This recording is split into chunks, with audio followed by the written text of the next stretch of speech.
I've been somebody in my life who have found a lot of good things in the world, but I've also found some not so good things, both in terms of what's in the world and what's in my own experience of the world. So I've spent a lot of my life trying to investigate, to understand what this world is like, what it means to be a human being, to be existing in this world. So I studied philosophy as a way of trying to understand that from a theoretical perspective more. But theory is important, but it's not the only important thing. So I've also been interested in practical questions, practical approaches, ways in which we can live our lives differently and better to maximize our own flourishing and to help other people flourish as well. I grew up in a very conservative religious context where there weren't as many questions as there were answers. There were a lot of answers. And I wasn't really satisfied with all of the answers that I was given, and so I wanted to ask different questions. So I guess one of the fundamental questions that I've been asking myself is one of meaning. You know, why are we here? What's the point of human existence? What's the point of our lives?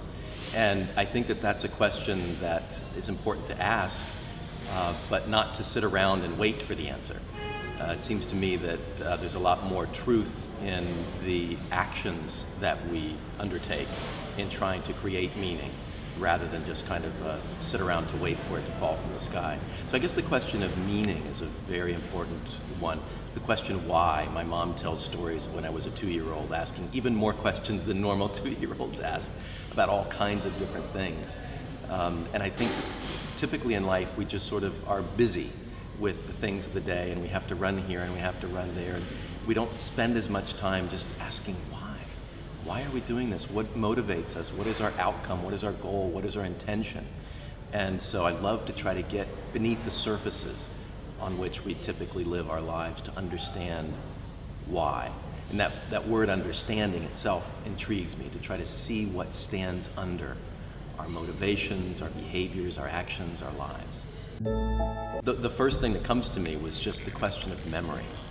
And I remember being a very small child, I don't know how old, but very, very young, and remembering something that had happened to me. I no longer remember exactly what it was, but I thought, I want to remember this, I want to hang on to this and not lose it, because I know that as I get older, you know, I will go in different directions, and I won't necessarily remember this. So I think memory is something that plays an important role, obviously, in our lives, and it was important early on for me.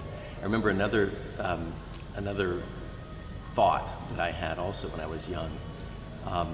I think it came out of expressions that we had where we would say, you know, I understand how you feel, or I know what it's like to be you, and I wondered when I was little, is it possible to be another person? Could you really empathize to the extent that you actually became another person in some way? And I remember, you know, realizing, oh, no, we can't do that. We are who we are. So early questions of identity, I suppose, intrigued me as well. That question is utterly critical, what we consider to be possible and what we consider to be impossible. And oftentimes I think we label something as impossible when it's simply not yet possible. Yes. Or it's something we don't yet know how to do. So if you ask me, for example, to quote a poem in Urdu, it would be impossible for me now. But if you gave me a day to practice with somebody who knows Urdu, I could learn a poem in Urdu. So that move to assume that things are impossible and therefore we can't do them. Well, you know, I think a lot of what I'm interested in working on in myself as well as with my students and others is capabilities that we have as human beings for living our lives in better ways, in ways that are more supportive of human flourishing.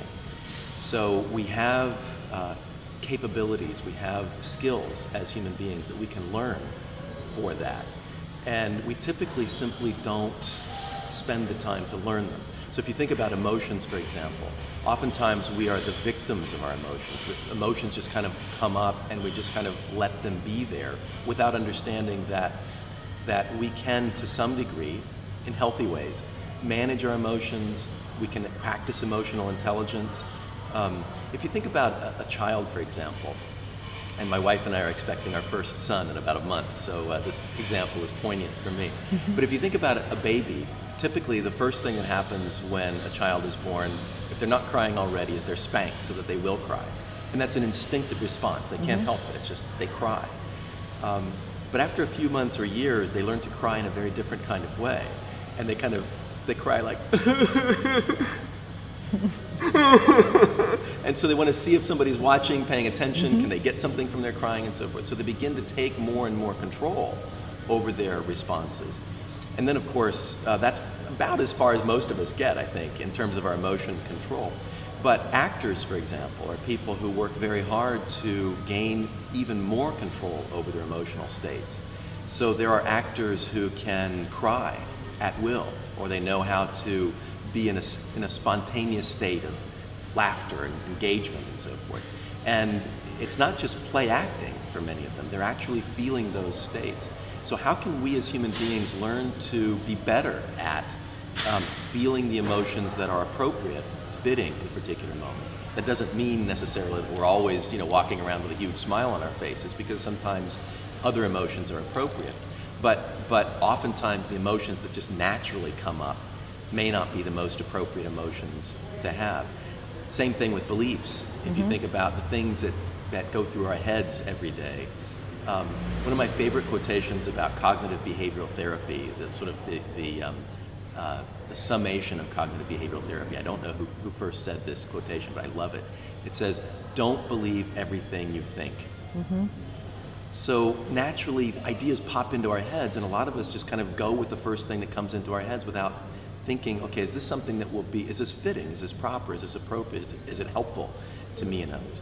So I guess the thing that I would like to change, to make more possible, which I think it's not an absolutely impossible thing, it's just something that we haven't cultivated as much as we could, are these human abilities to be able to have more emotional intelligence, to be able to think critically and creatively about the ideas that we have, and of course that goes also for interaction with others and social settings and all those kinds of things.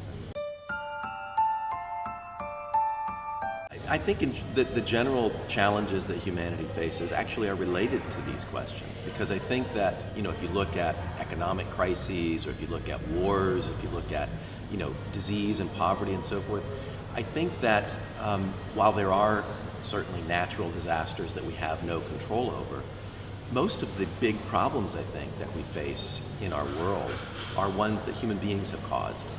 And I think that those problems could be looked at differently and could be resolved if we learned how to manage ourselves better, if we learned how to manage our social interactions better. So I think by improving on these skills of managing our thoughts, of managing our emotions, managing our relationships with others, it would change the way we experience the world, and then would give us a better way, I think, for helping to manage our interactions with others as well. Well, again, I think I would focus on what I've just been talking about and say that because I truly believe that so many of our opportunities are unmet or are unanswered. We don't investigate these opportunities because we're busy experiencing emotional states that aren't helpful to us, or working through thoughts, beliefs that limit us, that don't help us to move in the direction in which we want to go. So I think instead of saying something like, oh, I would end the economic crisis, or oh, I would make sure there's no poverty in the world, or oh, I would make sure there's no violence in the world, I think there's an underlying root issue that is beneath each of those things. Because I think if we eliminated any of those problems, tomorrow we'd have more problems. So if you think about, for example, 20 or 30 years ago, when I was growing up, the big problem in the world was the threat of the two superpowers who were aiming, nuclear missiles at each other, and any day we could be destroyed by them. And I think the world has so radically changed since then. And if you'd ask anybody in those days, well, what would happen if this, mad nuclear arms race were to stop? Wouldn't life be great? And everybody would say, yeah, it would be wonderful. but we've managed to find a few more problems in our world, even with that one pretty much contained. So I think that again, underlying those things is how we live our lives as human beings, how we perceive the world, which again begins with our own choices that we make, our own self-management, and then also the way we interact with others. So I think if I could use the CAPE in one way, it would be to help human beings understand and put into practice, because it's one thing to understand it with our heads, it's another thing to practice this ability that we have to manage our internal states, our beliefs, our focus, our goals, and so forth. So positive psychology, I think, is a very promising and powerful view. I think one of the most difficult things, maybe one of the biggest problems with positive psychology is its name, because it's so easy to misunderstand the term positive psychology. And I think that in part it's easy to misunderstand because it can mean two different things. So if you think about the red cape and the green cape analogy, either way it seems positive. That is to say, if we're stopping problems in the world, that seems like a positive thing to do. On the other hand, if we move forward prospectively towards opportunities, that also seems like a positive thing to do. And yet positive psychology seems to identify only the green cape side, moving toward opportunities, working from a position of strengths, looking at what's best in life as the positive. And I think a key is to make a distinction between positive outcomes and positive processes. So clearly positive outcomes involve moving toward what we want as well as moving away from what we don't want. But then there's a positive and a negative process, not in terms of good and bad, but just in terms of moving toward what we want is a positive process. Moving away from what we don't want is a negative or a mitigative process. And I think the point of positive psychology is to say, these are very different kinds of processes. It's not just the flip side, one of the other. Eliminating illness and disease is not the same thing as cultivating health and well-being. They're related, but they're not the same things. So what positive psychology means by positive, I think, is to say both that we need to focus on that green cape side of things more than we have in the past. We need to use the considerable resources of empirical psychology to investigate how best we can do that. But then to understand that within the larger context, it's important not to forget our abilities to fight against what we don't want as well. And this is a misunderstanding, I think, that's both the enemies of positive psychology, or the critics of positive psychology, and the false friends of positive psychology make. They make the mistake of thinking that positive psychology is only about positive processes and not about negative processes, or that positive psychology is only concerned with flourishing in the sense of what are human beings at their best, how can we promote health in a positive sense, and that positive psychologists are not interested in the mitigation of disease. And I think that's a very, very important point to make. The critics say that positive psychologists are responsible, or that view of looking at the positive side of things is responsible, for example, for the current economic crisis, because people get so optimistic, they're so focused on what they can make, the economic growth will continue forever, so let's build our economic forecasts and let's act in ways that are in accordance with that assumption that the world is just going to be, the economic pie is just going to be expanding and expanding and expanding. And that's just not a positive psychology perspective. It's unrealistic to think in those ways, and positive psychology is very realistic. So furthermore, the false friends of positive psychology tend to say, oh, we just don't need to focus on things that are a problem in the world. If we just don't focus on them, they'll go away.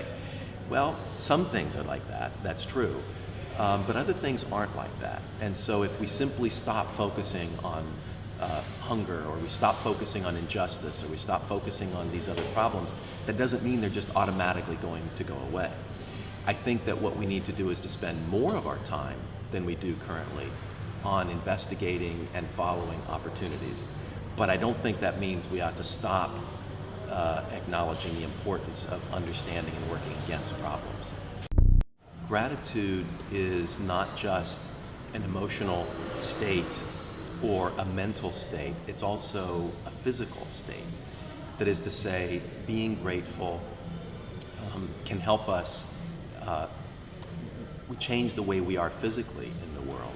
So I remember that I was exploring the effects of gratitude in my own life and trying to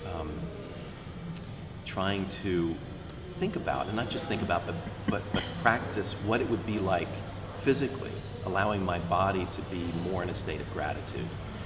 And interestingly, I found in my own life, like all of us, I experience a fair amount of stress, and I tend to put my stress in my back. And so I tend to have, my back tends to get tense and sore and so forth. And I realized as I was practicing gratitude somatically in my body, I noticed that the very muscles where I was experiencing the tension and the stress were beginning to relax. So it was almost as if by focusing on gratitude, I was identifying and undoing some of the negative effects of a stressful life. So I think a story that I would want to put in there would have an explanation like this that would indicate that gratitude is something that affects us. It does affect us emotionally, obviously. It affects our perspective on the world. It affects our interactions with others, and it also affects us physically. Well, I was talking earlier about the importance of being able to learn as human beings how to manage our emotions, how to manage our thoughts, how to manage our behaviors and so forth. And to some degree, education is about that. But much more education tends to be about examinations and facts and dates and being able to perform well on these academic tasks. Education tends to be about numeracy and literacy. So can you do mathematics and logical reasoning, and can you do reading and so forth? And those are incredibly important skills to have. I think also, though, skills of well-being are important.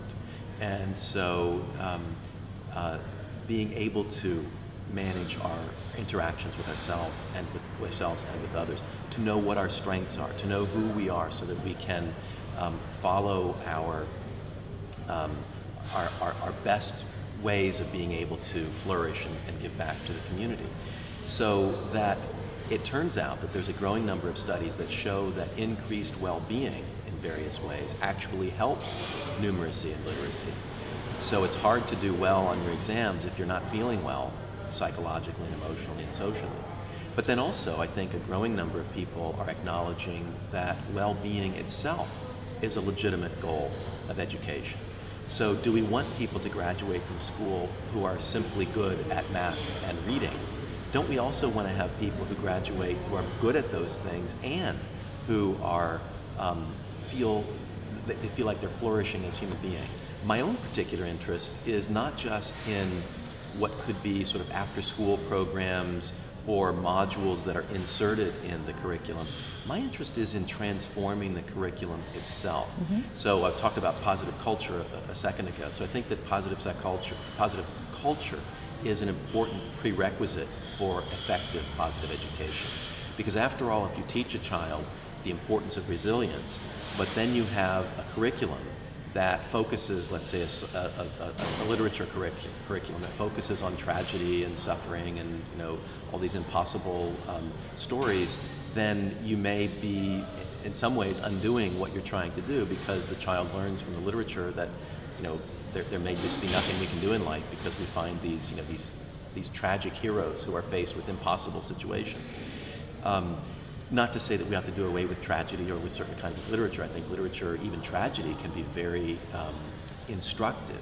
And I think the best teachers teach tragedy not from a perspective of there's nothing we can do, but from a perspective of understanding the tragic hero, understanding the tragic situation, understanding strengths within those situations. But can we do even better than that? Can we try to understand literature, not just maybe in terms of tragedy, but also in terms of epic? If you think about epics, these grand stories of heroes who aren't perfect, they face a lot of problems, they have to be resilient, but they're engaged in a quest to found a city, for example, or to get back home in the case of Odysseus, and other kinds of literature. that there's a professor by the name of Don Moores, who's just publishing an anthology of literature called Wild Poets of Ecstasy. And he talks about ecstatic literature, literature that explores these positive emotions, these positive emotional states that we sometimes find in our lives that are so rich and enriching, but that oftentimes simply are dismissed because it's too optimistic, or it's not realistic, or we don't have as much respect, I think, sometimes for those states as we do for tragic states that we can all cry about and become engaged with. So I think we need to shift, again, in part, our focus towards more Green Cape types of literature, like poetry of ecstasy, or other kinds of literature that explores a wide range of emotional states like tranquility and serenity and so on. So if we can shift these disciplines in the humanities at the theoretical level at universities, what university professors do and investigate, to focus at least more on the positive side of things, then I think we'll have a richer curriculum that we can use in teaching students in high schools and in elementary schools, where we focus in a more balanced way on the problems and challenges that we face in life, but then also on the opportunities and the strengths that we also have.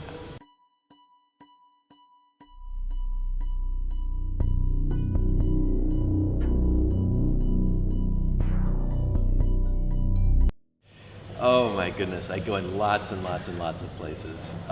One of the places that I go is to a university that does not yet exist, except perhaps in my daydreams. But it's a university that puts into practice many of the things we've been talking about here, where the academic standards are the highest academic standards, and so numeracy and literacy are very much supported. But it's also a university where well-being is taken seriously, and where the understanding is that that learning, if we think about culture, if we think about literature, history, philosophy, music, art, and other disciplines, from the standpoint of this Green Cape side as well as the Red Cape side, I think it can lead us to new insights. So if we look at a poem, even if we look at a tragedy, if we look at, say, Shakespeare's Hamlet, and we look at it from the perspective of strengths, from the perspective of positive emotions, from the perspective of meaning, we may learn to look at the tragedy from a new perspective. Again, not to say that it's the only perspective, but it's another perspective. It gives us a new lens through which to see even tragedy, but certainly other kinds of learning as well. And then it gives us also, I think, a new perspective from which to live our lives. So if you think about reading literature from a positive lens, what about writing literature with a positive lens? So what about courses at this university in my daydream world, where students are asked to engage in creative writing classes, and they don't just have assignments, which are all too typical in creative writing assignments today, where in creative writing classes many times they're asked to write about deep dark secrets or painful experiences and so forth. But what about writing about the best experiences that they've had in their lives, these ecstatic moments? And there are indeed some people who are beginning to experiment with courses like this. Laurie Carlson at Duke University, for example, is planning to teach a course like this in the coming spring. But the point with this university would be that from all different perspectives, the unifying reason that everyone would be there, students and faculty and administrators, would be to promote human flourishing in a realistic and responsible way, but that also focuses more on this identification and development of the Green Cape side of our possibilities and opportunities as human beings. Well, I would say that not to give up on hopes. There may be obstacles in moving toward the kind of world that you believe should be, we ought to have, and to honor that inside of you, that longs for a better world for everyone, and to work hard, because there are other people too who are giving their lives to trying to make that world a reality. And each one of you has something special to contribute towards that better world.